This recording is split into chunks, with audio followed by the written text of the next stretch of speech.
Et on lance le stream avec un micro qui marche, qu'on a déplacé. Rebonjour tout le monde. Rebonjour. Donc pour ceux qui seraient arrivés entre temps, on est à la ronde 2 du sideboard, donc 2 sur 7 avant le cockpit.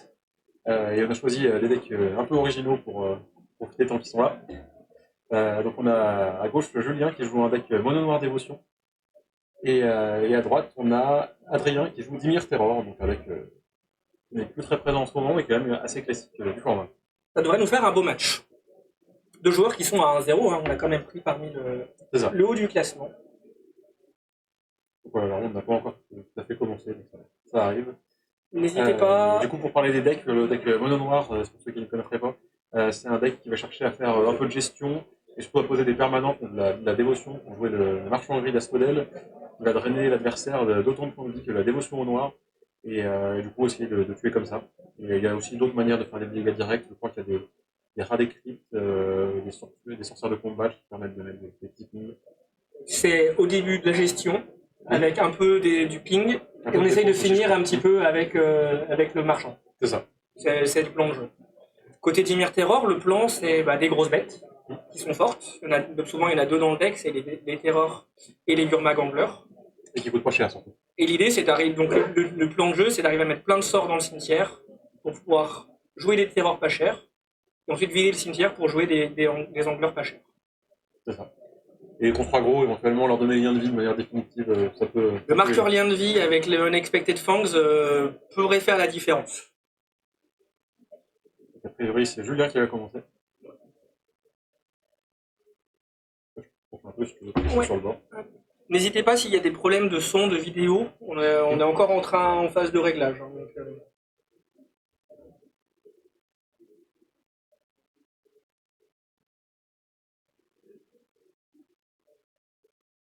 Lancer l'enregistrement. Je vérifie, mais normalement j'ai lancé l'enregistrement avant que tu arrives. Ouais. Ce qu'il faut que je fasse, c'est que j'enlève ça quand on aura mis ça.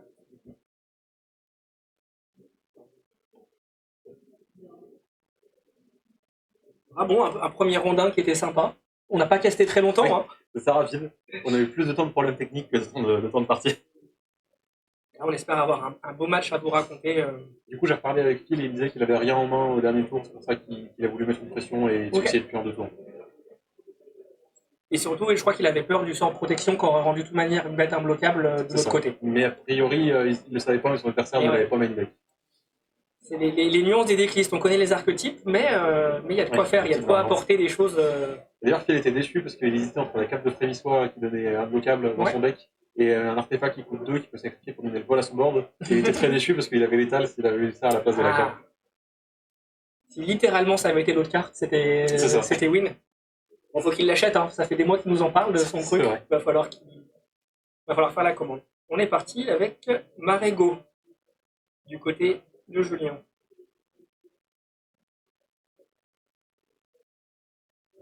Il go pour a priori faire un country.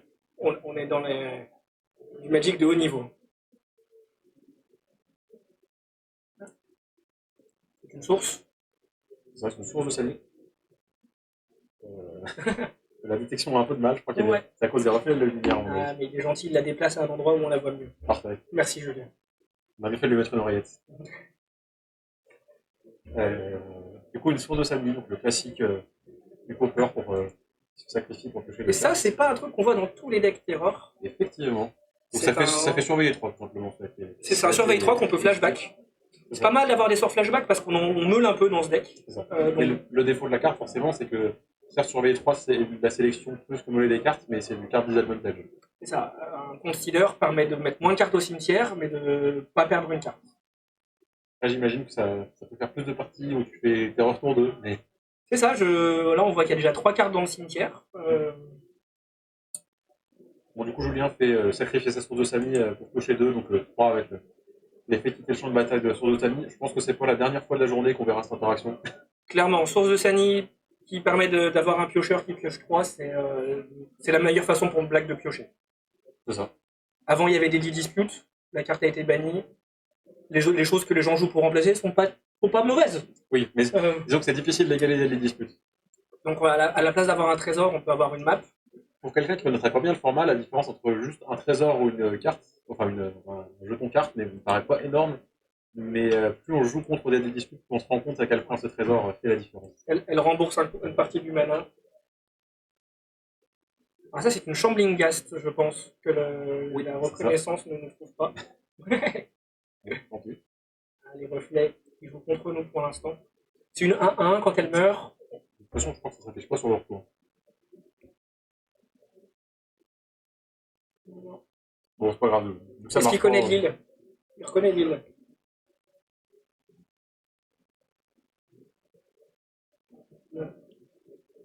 Alors, on avait réussi à débloquer l'affichage des cartes, et c'est pas encore le cas. Du coup, Adrien fait on a un peu lâché la game, mais Adrien fait un concealer pour essayer de remplir un peu son cimetière et je pense bientôt faire des 5-5. On voit qu'il y a un dé qui a été mis au-dessus du cimetière pour, j'imagine, traquer le nombre d'instants et sorceries. Ils le remettent dans le champ, ça c'est bien ça. Ouais. On aime.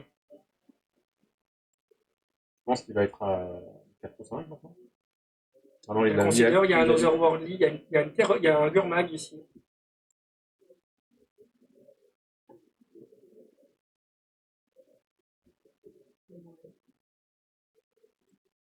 Du coup, on fait considérer un Tapland et je pense qu'il préfère attendre pour faire sa première terreur et en fait un peu de contre-sort en backup. Parce que de toute façon, le joueur mono noir met pas une grosse pression pour l'instant. Il a peut-être peur aussi de la lame qui fait sacrifier une créature. Oui. Il a tendance à être joué en mono noir dévotion, parce que certes, la carte a des défauts contre les spawns, etc., mais comme ça fait de la dévotion. C'est un eddy sur un body qui compte pour la dévotion. Et en plus, ça se sacrifie, ça peut se retourner pour faire un point de vie à tous les tours. C'est un peu vraiment tout ce que veut faire le deck. Même si quand une carte est retournée, elle n'a plus de dévotion. Derrière, elle n'a pas de pipe, elle n'a pas de coup de. Elle a un coup de mana, mais pas de dévotion. Elle n'a pas de dévotion. L'étrangeté des règles. L'autre jour, je me suis retrouvé à jouer contre un joueur Fog et du coup, c'était une partie intégrante de mon plan de jeu de gagner avec des lames retournées. Pour essayer, parce que les phases d'attaque servaient plus à grand chose. Oui. Bon, bah donc, c'est long. J'en avais plusieurs. J'avais 3 lames à la fin que j'avais réussi à retourner, mais on voit un petit peu la main du coup du joueur Dimir qui a quand même 2 terreurs et un poisson. Hein. Donc, à un moment, ça va sortir. Hein. Oui, et une lame ne suffira pas. Et là, on pourrait voir 3 créatures le tour prochain, selon comment le cimetière est rempli. J'imagine que c'est un écurage de pensée qu'on doit voir par ici en bas. Oui, c'est ça, c'est la version qui est toute faite. Non, du tout. Le joueur mono noir remplit aussi son cimetière, mais c'est malheureusement moins efficace que le joueur mono bleu. Il va moins en profiter. Le figure est arrivé là. Non, il y aura un problème avec ce qu'il il va falloir faire entre les deux parties. Et du coup, le classique aussi, Exhume le troll. Le troll se met tout seul au cimetière. On se prend en Legacy avec des trolls réanimés, mais maintenant c'est banni en Legacy. Ça coûte même pas de points de vie, et par contre, donc il y a un poisson qui est revenu de l'autre côté. Oui, donc c'est quand même pas réanimé. C'était à peu près symétrique, sauf que à la course, le troll va plus vite, et ça va être dur de le bloquer, même si on voulait garder de la défense. Alors dur, sauf si le joueur d'Ymir arrive à faire ce dont on parlait tout à l'heure, c'est-à-dire poser 1 ou 2, voire 3 créatures de tour. Vérifier le cimetière. Alors, je pense que si Terreur pour 1. Si le joueur bleu arrive à faire suffisamment de bêtes et taper à avoir des contre-sorts, ça va être dur pour Julien, parce que les contre-sorts en mono noir, ça fait beaucoup de mal, je pense. Parce que je pense qu'il y a des moyens de raser le board avec les rats plus analyse de toxines. Oui. Mais quand il y a contre-sort, passer 2 sorts comme ça, c'est pas forcément évident. Nous, on a l'information qu'il y a d'autres bêtes. On voit. Alors, est-ce qu'il va être prudent? Est-ce qu'il va les garder de l'interaction? Il décide de se dire 4 bêtes sur le board. Ça peut faire le boulot. Spécifiquement ce tour-ci, Julien a moyen de raser le board, ça va faire mal. Mais ceci dit, ça veut dire une cloque de 20. Côté. Il y a pire. 20 divisé par 20, ça fait combien? Ça fait réfléchis bien si tu veux attaquer au prochain tour. Voilà.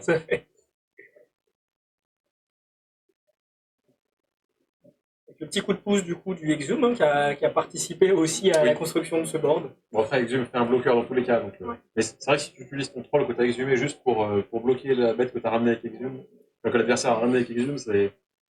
Il y a mieux. Il peut éventuellement explorer sur son troll pour espérer le garder. Ok, donc a priori il n'a pas de quoi gérer tout le board. Non, il a un defag là. Ouais, un -5/-5 sur un Gurmag. Ouais. Qui n'a pas de ward. Contrairement Ok, il va faire une lame. Il va faire sacrifier mon autre Urmag.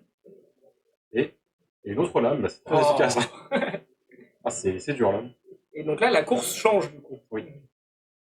Sachant que s'il n'avait pas eu la troisième gestion, il pouvait aussi tenter d'utiliser une carte, enfin, un jeton carte sur son troll pour juste pouvoir bloquer en fait, pour faire une 7-6. Et je vois qu'on n'a pas les points de vie qui s'affichent.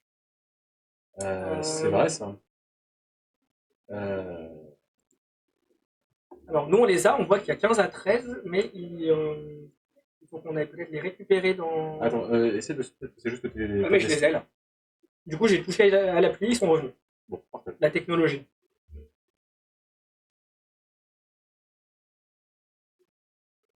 De toute façon là c'est... Les points de vie c'est par coup de 5 ou 6, donc... Ça va être des gros coups de baffe. Ça se suit facilement. Et du coup, il a mis un Snuff-Out au cimetière, je ne sais pas vu comment. Mais Snuff-Out qui est vraiment, je pense, nullissime dans le match-up parce que c'est une créature non noire, ça détruit une créature non noire, donc le mono noir, c'est pas le bon client. Ça va être un des premiers trucs qui risque de sortir au moment du sideboard. Oui. À la limite, s'il y a des créatures artefacts, je pense pas. Non, on pourra regarder après la decklist au moment du side, mais j'ai l'impression qu'il n'y a que des créatures noires dans de mémoire. Bon. C'est un Dimir joue 8 grosses bêtes souvent, quelques autres trucs en plus. Oui, je pense, oui. Mais là, du coup, on en a déjà vu. Des fois, il y a les snackers. Des fois, il y a les snackers, j'ai pas l'impression qu'on en ait vu passer. En tout cas, en termes de 5-5, clairement, on a la moitié qui sont partis au cimetière déjà. Du coup, Adrien tente de faire la course, j'ai l'impression qu'il a plus de cartes en main, non? Et du coup, il donne lien de vie à sa Terror Tolarian. +1/+1 et marqueur lien de vie. C'est ça, marqueur lien de vie. Donc c'est important parce que ça veut dire que du coup, Julien peut attaquer, mais il va rien infliger à son adversaire et lui il va perdre des points de vie tous les tours. Ça annule l'attaque de Julien.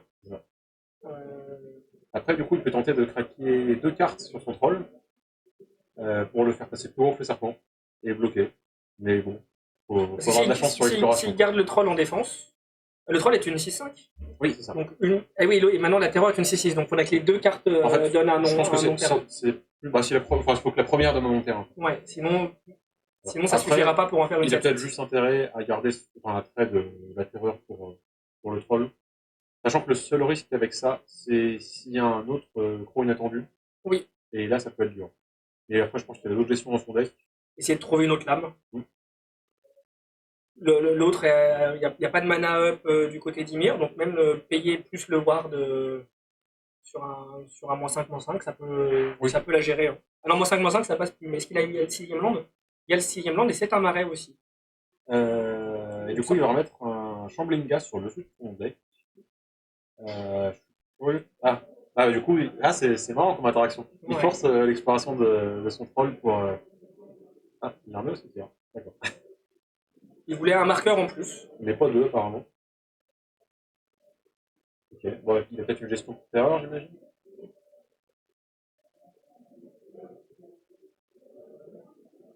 Gary doit pas être létal à ce moment-là.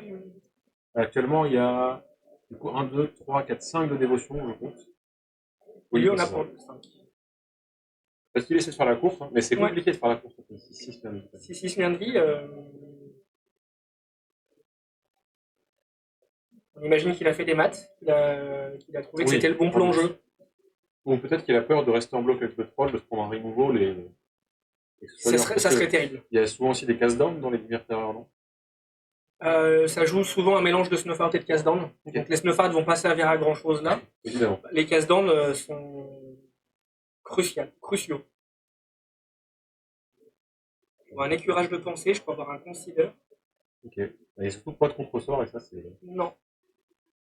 Peut-être un autre fang.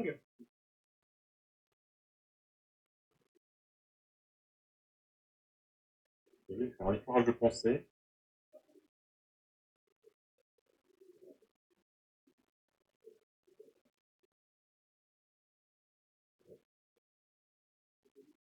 C'est passé, je croyais qu'il y avait un écurage de pensée, mais apparemment non. Est-ce que c'est pas un écurage dans cette Si, c'est l'écurage de pensée. Si, c'est la version master. Ouais, en couleur.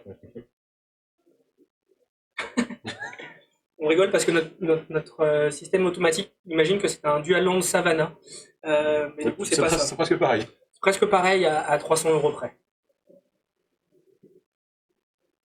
Ok, on a un serpent. Ok. Donc ce qui n'est pas utile pour bloquer, mais ce qui est utile pour taper Julien. Donc ça, c'est une 6-5 qu'il a dû jouer pour 2 mana en ayant les cartes nécessaires au cimetière. Et je ne sais pas bien ce que Julien a en main, mais il va vraiment falloir qu'il trouve des réponses. Quelque chose à recycler un troll. Je crois qu'il n'a pas encore pioché pour le début de tour. Hein. J'ai pas vu si on était avant ou après. Et puis le petit boubou avec le troll, j'aime bien. Le troll qui va chercher la maison de la sorcière. On a Bruno dans le chat. Depuis la buvette.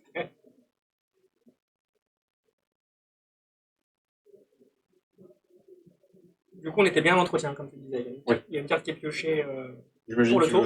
Finir le dé, et du coup, s'il a récupéré la maison de l'envoûteuse, ce serait pas pour avoir une autre exploration pour son troll. Pour le faire passer le troll 7-7 dont tu parlais tout à l'heure, qui serait le 8-7. 8-7 qui sera un très bon bloqueur du coup pour les bêtes d'en face. Ouais, c'est un très bon bloqueur jusqu'à ce que quelque chose se passe. Juste au casse-down. Au moindre marqueur plus un, au moindre casse-down, c'est la panique. Alors.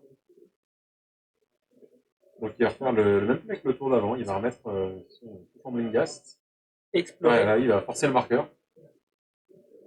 Ce que tu proposais, mais il l'a fait sur 2 tours. C'est ça. Oui, comme il avait le marchand gris. Il avait envie Et oui, c'est ça, parce qu'il avait exactement le mana pour faire une exploration plus le marchand tout à l'heure. Oui. C'est peut-être pour ça que ça a été fait en 2 fois. Oui, puis il voulait continuer d'attaquer apparemment.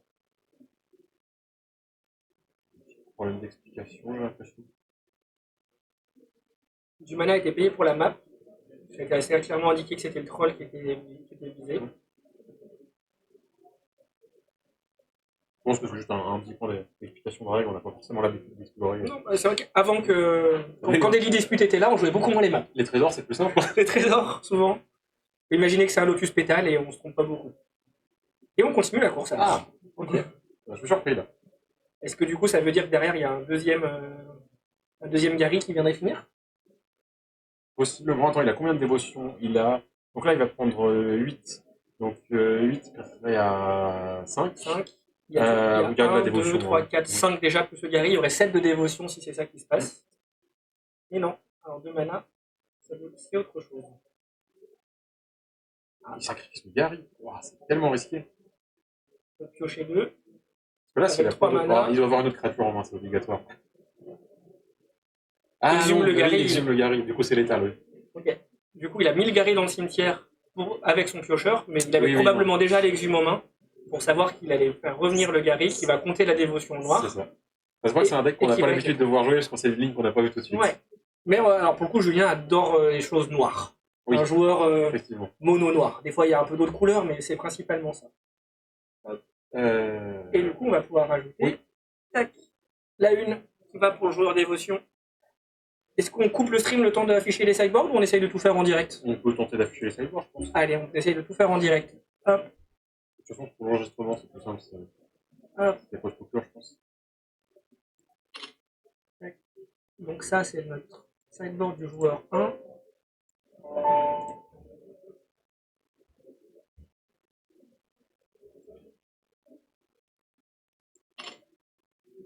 Du coup, le joueur de bleu... Par où tu veux commencer?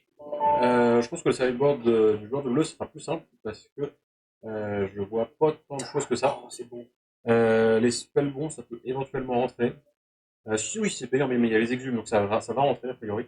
Les hydroblasts, c'est sûr que non. Extract Confession, c'est acceptable pour gérer un troll. Est-ce qu'on se dit que si les snuff out sortent et qu'il faut garder de l'interaction, un edit, ça peut être pas mal?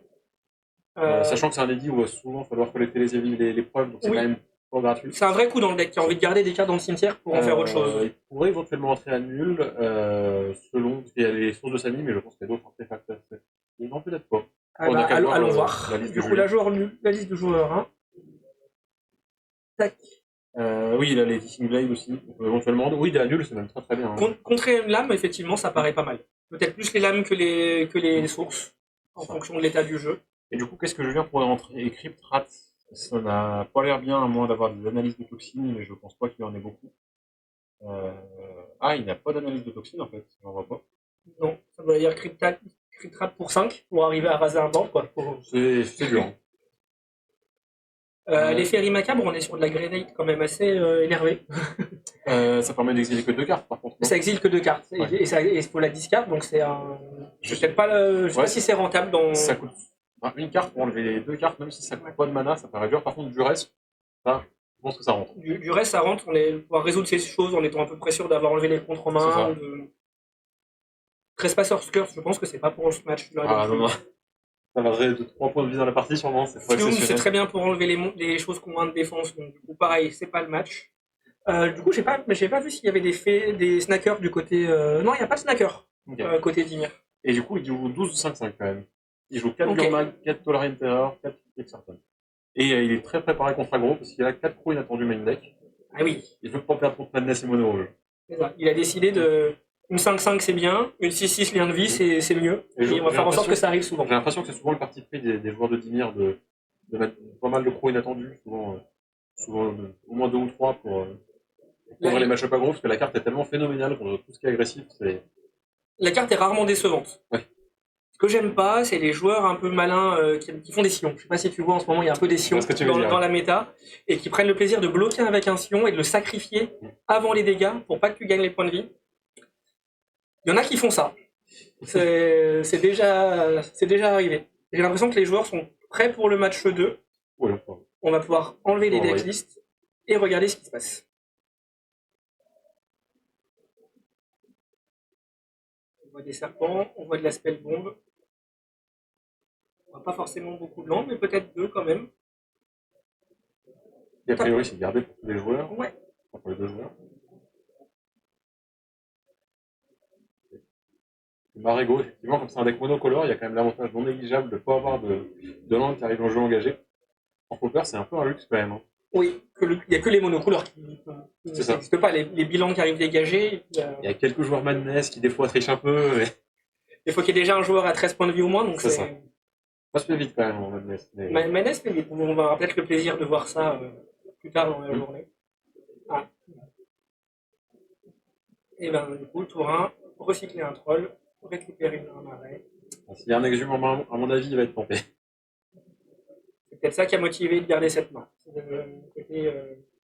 Le troll tour 2, c'est très peu probable que... Je ne crois pas qu'il y ait de spell pierce, donc je ne pense pas qu'il puisse y avoir de réponse. Là. Au niveau du jeu en face, qu'est-ce qu'on a comme...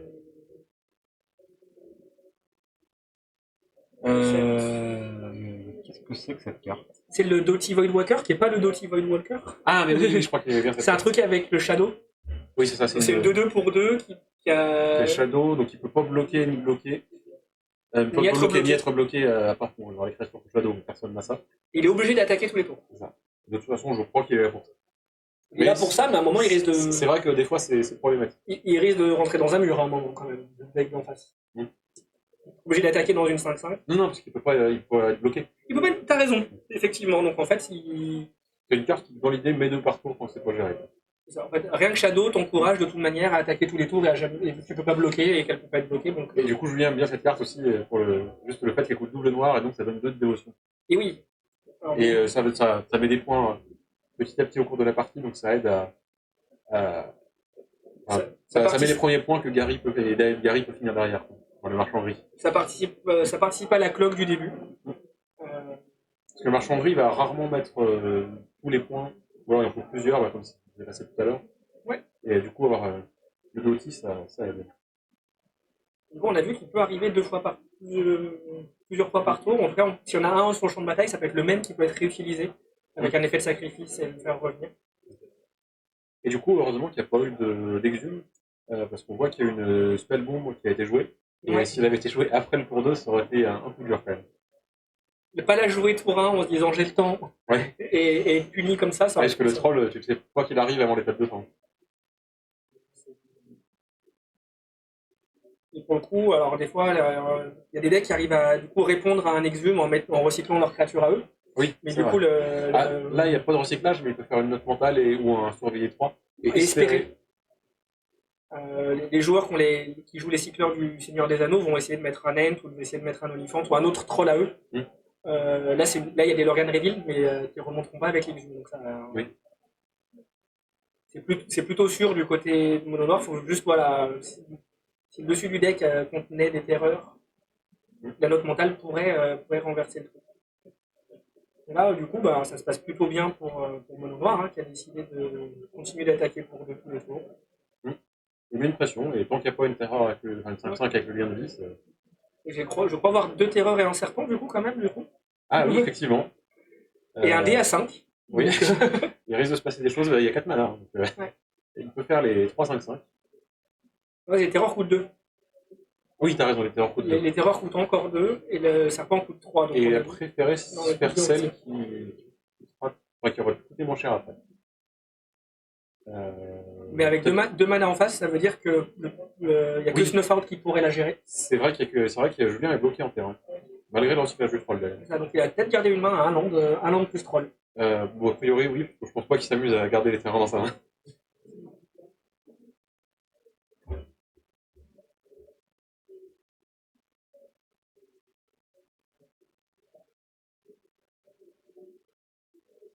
Du coup, il continue à mettre la pression avec sa 2-2. Le Doti qui part à l'attaque.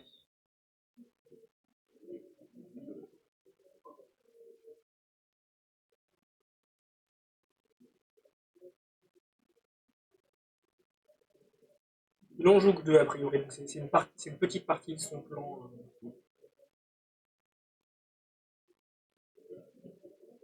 En fait, comme le deck est un peu, enfin pas contrôle, mais un peu lent, je pense que jouer 4 Doti qui, dans les matchs pas gros, sont un peu des cartes mortes. Je pense que c'est compliqué. C'est pas le deck le plus rapide du format, c'est pas un deck qui va faire la course avec les agros, effectivement. Donc, pouvoir gobler un Goblin Tomb Raider ou quelque chose comme ça peut. En fait, je pense que quand ce deck joue contre aggro, le moment où il commence à devenir bien, c'est 6 pour 5 qu'il arrive à faire un marchand gris. Pour regagner des points de vie. C'est ça. Sortir de la zone où le burn pourrait finir. C'est ça. Donc, il y a une attaque de terreur, et il bloque avec Shambling Ghast. Il veut donner lien de vie à sa terreur, donc je pense que Julien va essayer de sacrifier sa Shambling Ghast sur le 3 qui est de points de vie gagnés, tout simplement. Voilà, c'est ça. Et en plus, faire un trésor, c'est pas anecdotique quand on manque de mana. Ça sera pas un trésor avec Viscerator. Si, c'est le trigger de mort du Shambling Ghast.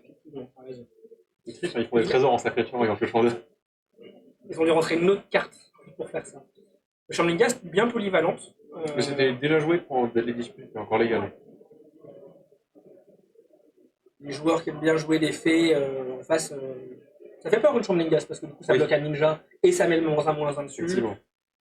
Les decks ont moyen de le sacrifier. Et si tu la boule, ça prend un mana pour revenir, c'est pas terrible. Ok, donc là il y a toujours l'outil qui met 2 par tour, mais en face il y a du répondant. Ce tour-ci, il a réussi à faire en sorte qu'Adrien ne gagne pas de points de vie.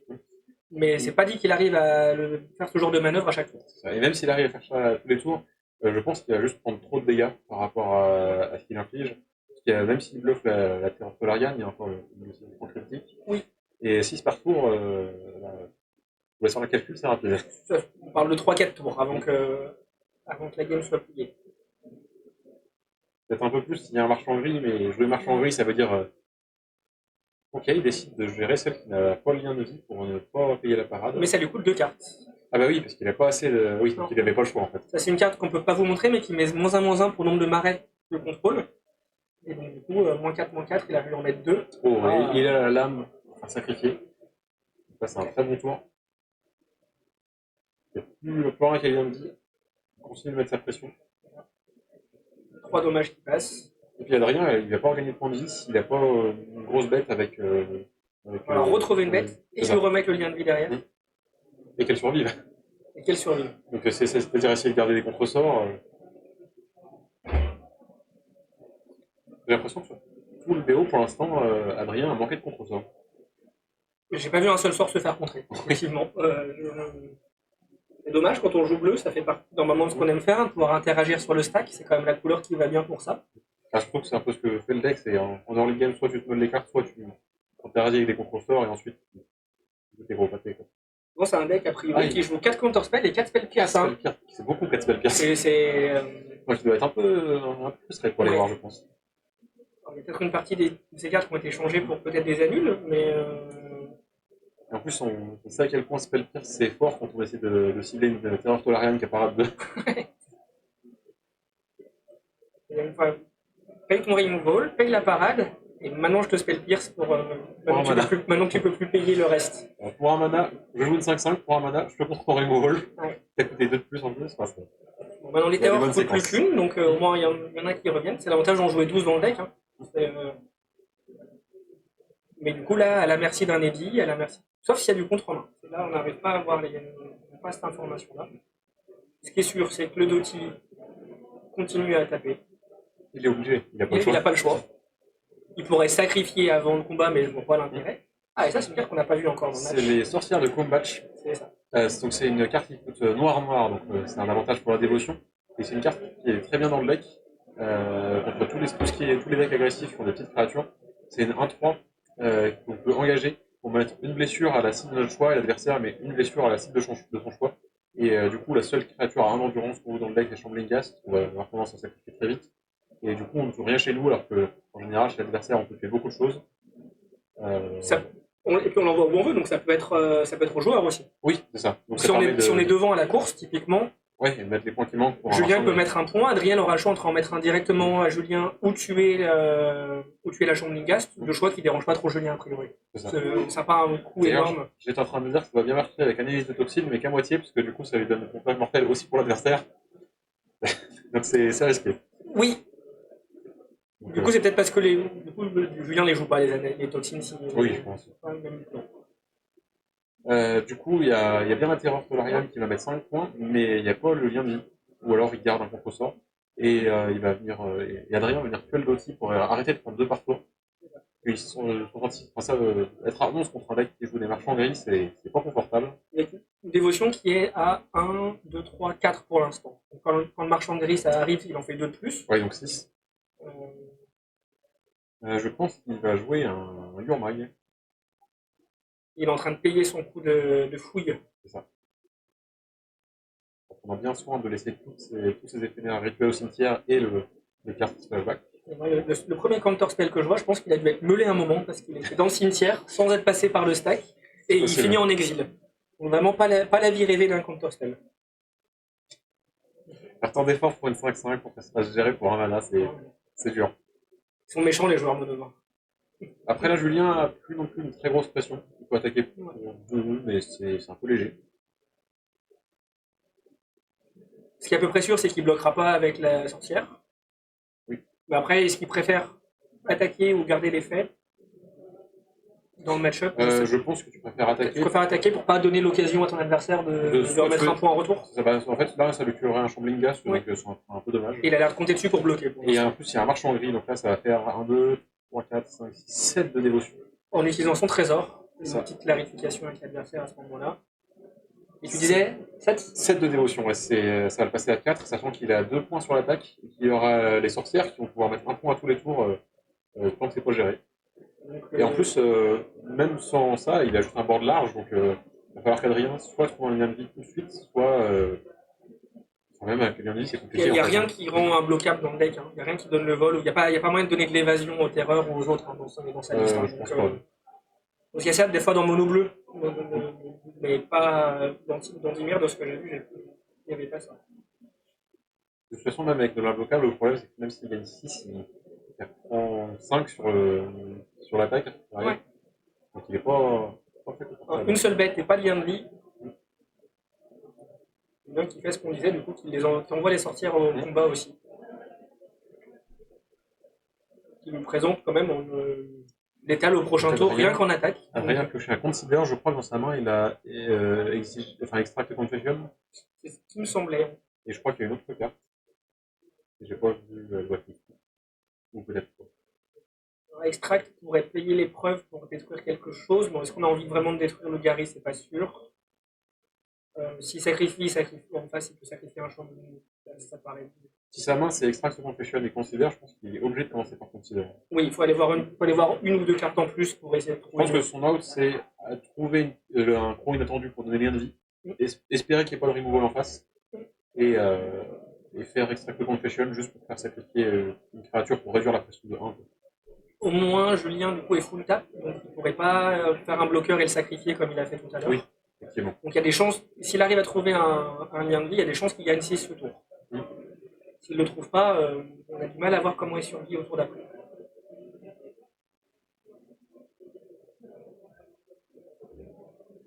Petite explication pour les joueurs, on dirait. Les joueurs ont un panneau de judge s'ils ont besoin d'appeler à un moment, parce qu'ils jouent dans une salle à part. Il y a quand même 38 tables dans la salle principale. Donc, mais ça a l'air d'être clair, parce qu'il continue. Ouais. On considère, et je crois que c'est une île qui a été malheureusement, il a décidé de ne pas prendre la carte du tuc qui était à la terreur. Encore. Non, terreur, ça ne saurait pas. Hein. Ça fait 2 bloqueurs rien que sur la phase d'attaque, ça allait pas. Il peut encore sacrifier sa spell bomb pour piocher une carte. Ah bah non, c'est une concession. Et de toute façon, il y avait un serpent sur le dessus du deck, donc il ne pouvait rien faire. Et ben on a Mono Noir qui a 2-0. Ouais, avec une belle victoire en 2 manches aussi. C'est pas le deck le plus courant, mais ça fait plaisir de voir la diversité du popper. C'est aussi une des spécificités du format. Où il y a d'autres formats assez divers, comme le moderne, je pense. Mais... On a vraiment à la fois des archétypes connus, et dans les archétypes, il y a de la place. Parce que clairement, par exemple, jouer les 12 grosses bêtes dans Dimir Terror, c'est pas ce que fait tout le monde. Et il y a de la place même pour des archétypes qui sont à moins de 1% de venir quand même faire des résultats dans un tournoi. Souvent tu vois des decks un peu obscurs que tu rencontres pas trop, par exemple un Walls combo que tu n'as pas l'habitude de voir, qui va percer dans un tournoi. Je suis tombé sur pas mal de gates sur MTGO, alors j'en ai pas vu beaucoup en vrai, mais il y en a... En co-gates en blanc-bleu. En co-gates en blanc, avec du vert, pour avoir la 0-2 qui va chercher des gates. Okay. Parce que du coup, ils sont quasiment toujours la Basilic Gate quand ils veulent, ou leur Mana Fixing quand ils veulent avec. Ça permet de tanker un petit peu au début. Okay. C'est beau de voir ce genre de deck. Ça fait plaisir. Je sais pas si on a aujourd'hui. On va essayer de vous trouver un match 3 sympa pour tout à l'heure. Oui, si on peut casser. Si éventuellement avec co-gates, on peut essayer de le trouver. Et du coup, je pense qu'on va couper le stream et on va peut-être refaire un petit tour caméra. On va voir si quelqu'un veut aller vous faire un petit caméra d'ambiance. Et essayer de réparer la preview des cartes. Allez, à tout à l'heure.